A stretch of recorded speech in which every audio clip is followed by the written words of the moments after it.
Welcome to this episode of Boss Lady Chronicles, a podcast series which is a collaboration between World Speech Day Women and the International Women's Federation of Commerce and Industry South Africa, where we are featuring individuals and organizations who are working hard to bridge the gender divide. Today's topic is Liberian women and their role in politics.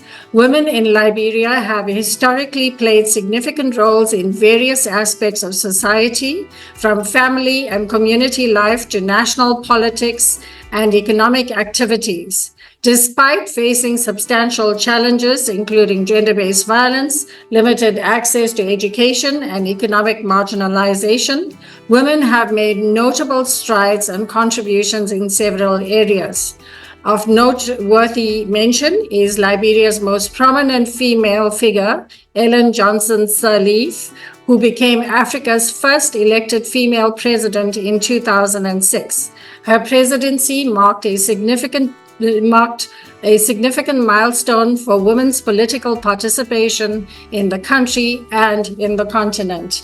So today we decided to focus on Liberia and women and their role in politics. For IWFCI South Africa, our interest is on the economic growth and prosperity of women through entrepreneurship and business. Higher female representation in government has a direct bearing in women's economic growth and liberation, in that female leaders are more proactive in removing legal barriers to female workforce participation. And we also know that some of the most progressive governments around the world are led by women, notably in Italy, in the past in New Zealand, in Denmark, Finland, and Estonia. So today I have the honor of being able to interview Professor Sumo Kupee, who is the former chairman in the Department of Economics at the University of Liberia. And he is also the former senator of Liberia. Professor Kupee, welcome.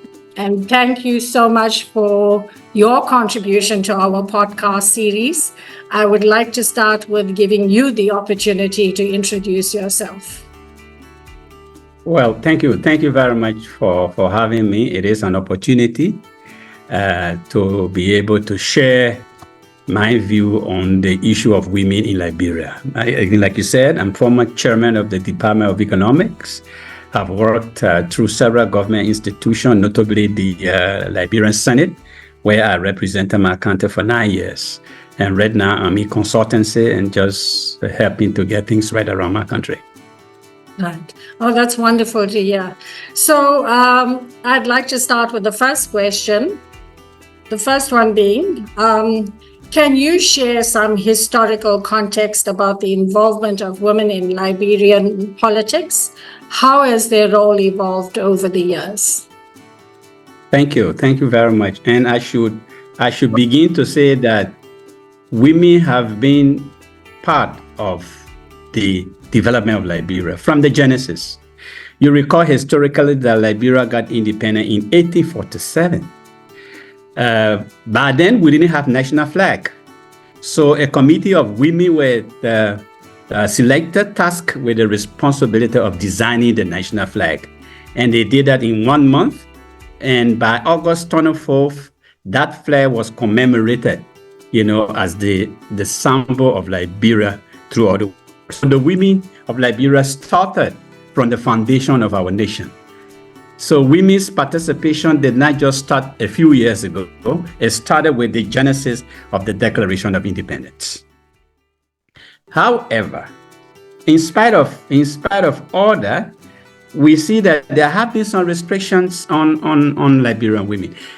The fact that they participated in the Declaration of Independence, you would not believe that it took 104 years for women to be given the authority to vote.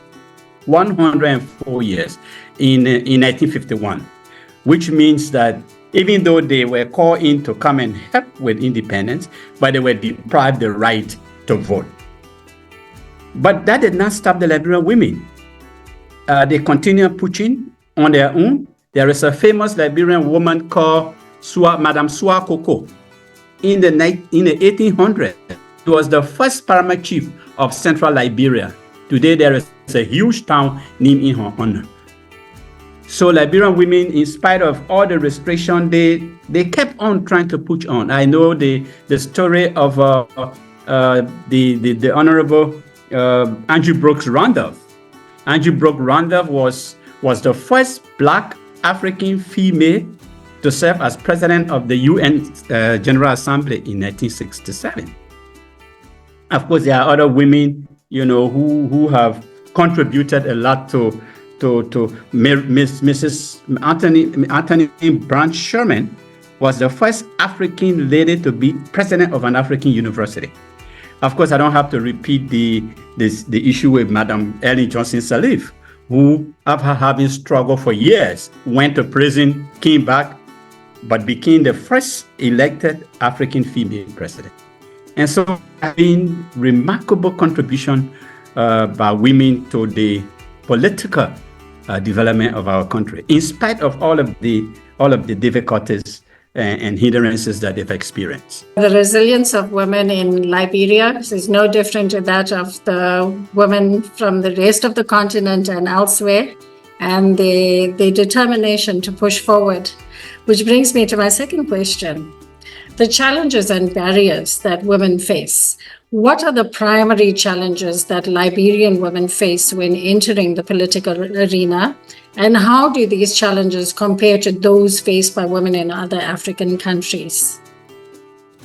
I should say that the challenges of Liberian women is similar to that of the challenges that a lot of African countries are going through.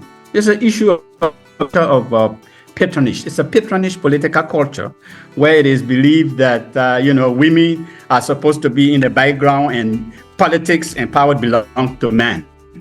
So with that kind of patronage is very difficult to see women moving on. The other issue is economic inequality. I mean, women are deprived of the equality, even in income equality. Women are very much deprived. But then when it comes to the management of the household, it is the women that do the management of household. So they focus more on household management, where the men go and play what they have to play. But the women, especially families with a lot of children, the women are bogged down into management of the household. This is coupled with the fact that if you look at the poverty rate, you see how it is spread. Women, the poverty rate is higher women compared to their male counterpart, especially in the rural side. Of course, illiteracy is another problem. The World Bank estimate that the literacy rate in Liberia is 48%. Of the 48%, when you go to the rural part, men literacy rate is about 45%, but women is 21 or 24%. So this is to clearly indicate, that just from the word go, there is an issue with women empowerment, which is depriving them of participating in some of the national challenges that they should.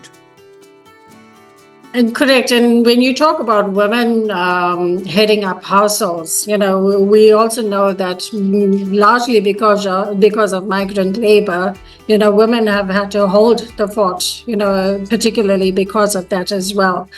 So we've spoken about notable figures. You have alluded to this, but maybe you may want to elaborate a bit more on some of the most influential Liberian women in politics today.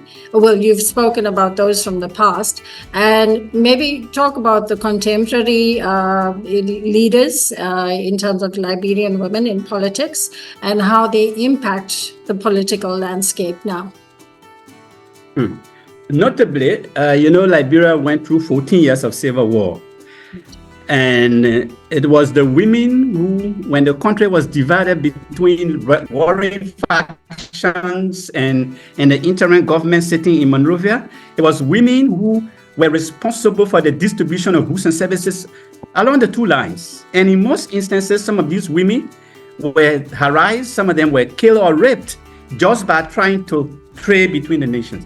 But let me notably tell you about Mrs. Lima Bowie. Mrs. Lima Bowie and Asata Kwana. Lima Bowie is Christian, Asata is Muslim.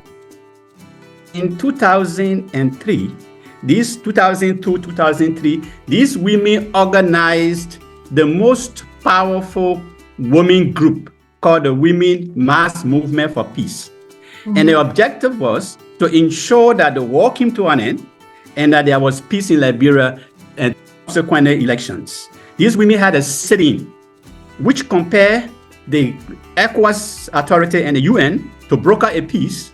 That led to Mr. Taylor, who was president, to resign and took exile into Nigeria. An interim government was organized, and then election in 2005. I should even say that it was the effort of Lima Bowie and her colleagues that President Salif was elected as first female president, because they worked very hard. I mean, they went from door to door, indicating that we want peace in our country, fire of war. So women in Lima Bowie was granted the Nobel Peace Prize with Ellen Johnson Sirleaf in 2011. And so those are, in recent Liberian politics, those are names that you will see coming up. Of course, the last female vice president, the first female vice president of Liberia was former senator of Bon County, Joy Howard Taylor. She became the first female vice president of Liberia, and her role has been phenomenal in the politics of Liberia. And you know, I'll start with the legislature. The legislature for the last 18 years had 3 sittings, and each of those sittings equal to 6 years.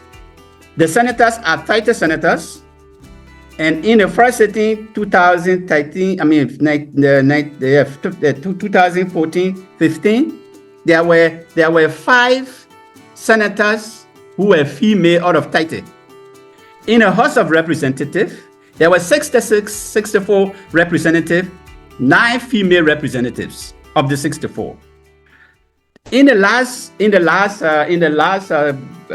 legislature now, there are still 30 senators, 73 representatives, but 8 female representatives. So when you see the statistics, you can see that instead of increasing, the role of women, especially in lawmaking, is declining. It's on a decline. And the reason for that is part of the very obstacles that we've given: lack of resources, unequal, in the process of campaigning and all of that. So the role of women is declining, especially in legislative decision making. And how many grassroots movements and organizations contributed to increasing women's political participation in Liberia? Oh, there are a number of grassroots organizations, but I would just name a few of them. Wow. And the oldest of those grassroots organizations dates back in 1920. As far back as 1920, they had the National Liberian Women for Social and Political Emancipation. And the objective of that was to stand up for Liberian women, in every sphere of life.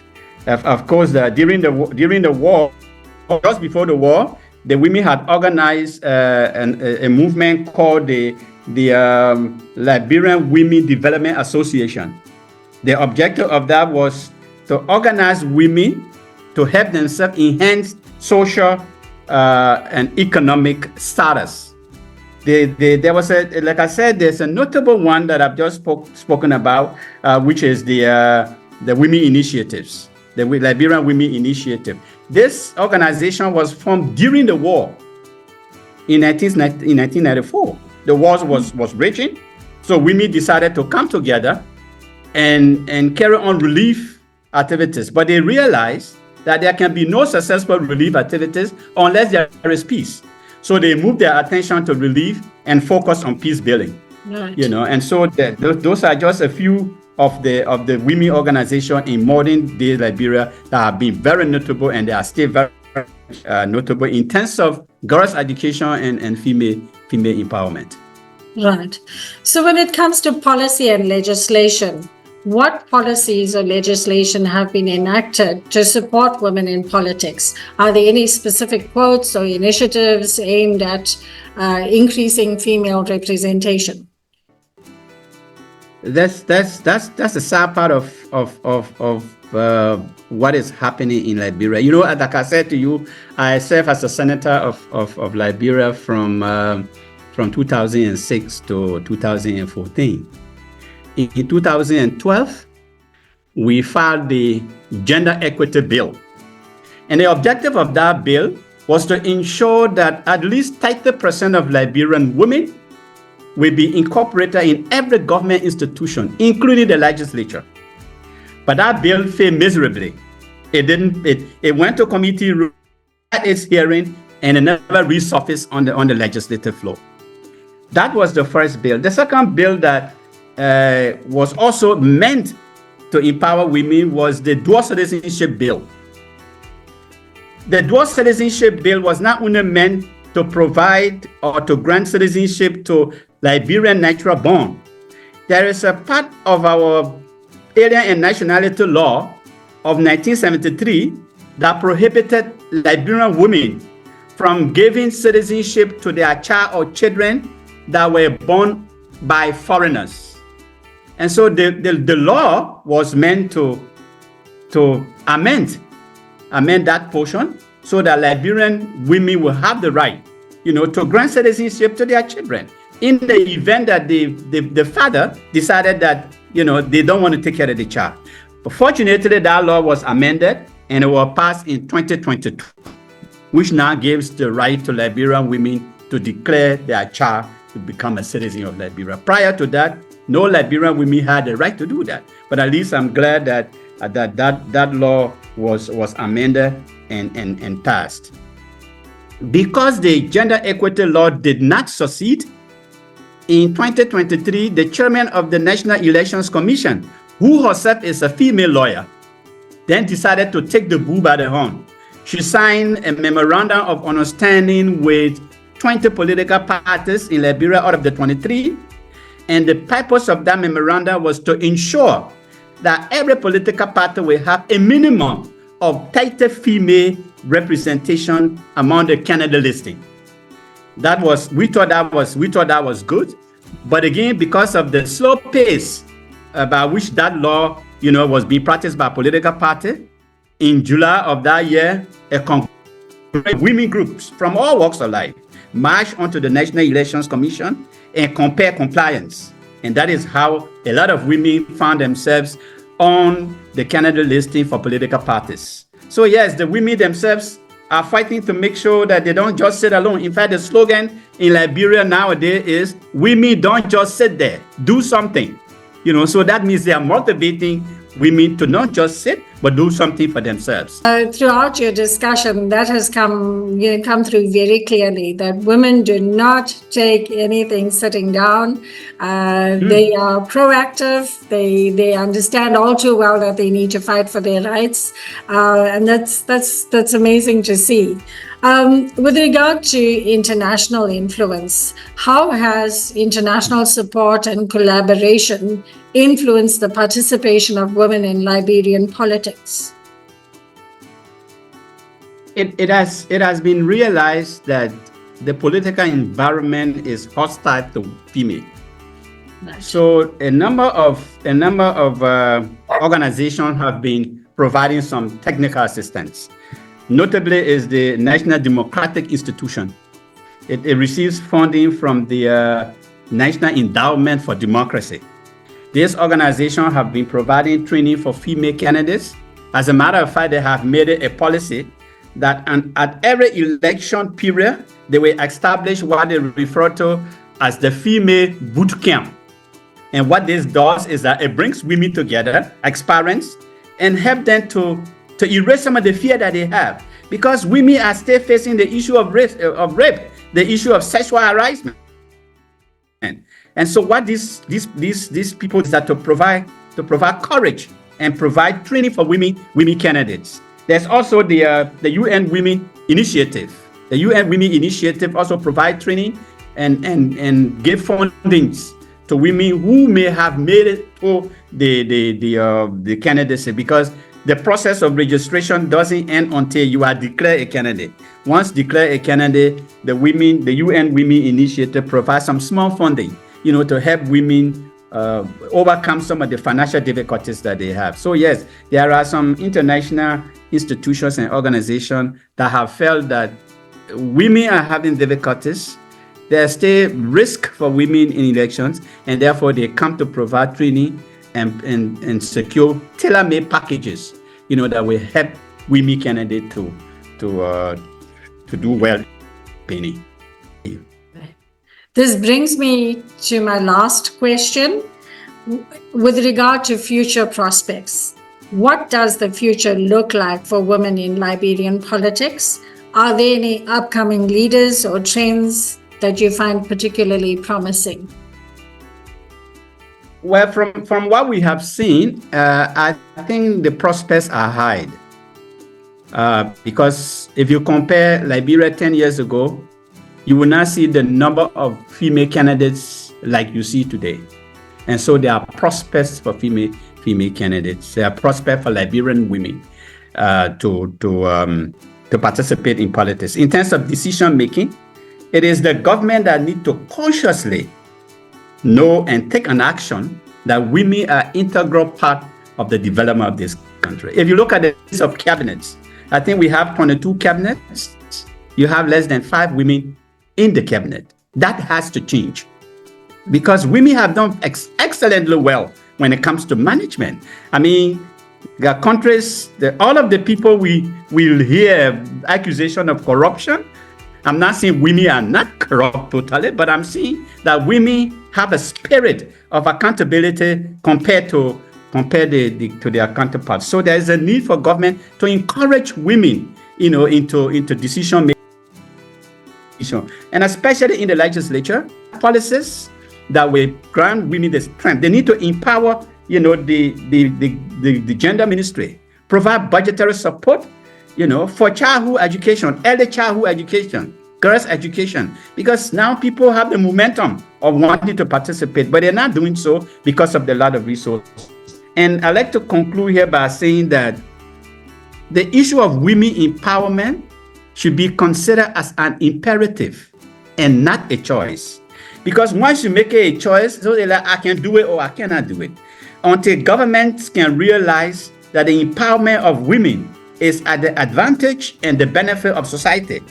Because when you look at households with educated women, you realize that those households are better managed in terms of the children than households. And I don't do this to insult illiterate women, but I'm just saying this to say the practice is that educated women, literate women, have the potential of better management of the household, and that in itself can provide better management of our societies.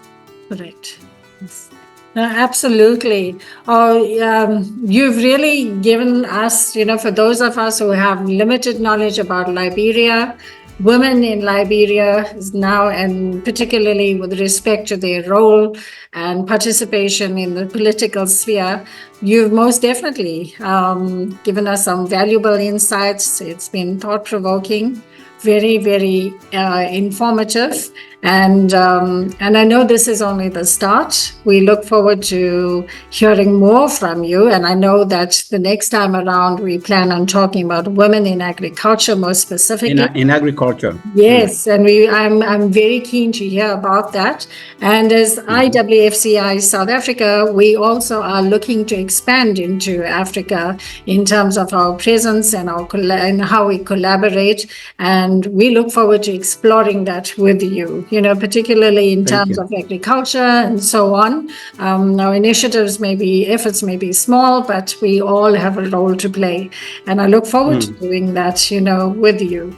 I just want to say thank you so much for taking the time to speak to me today and to be a part of our program. And I look forward to collaborating further with you.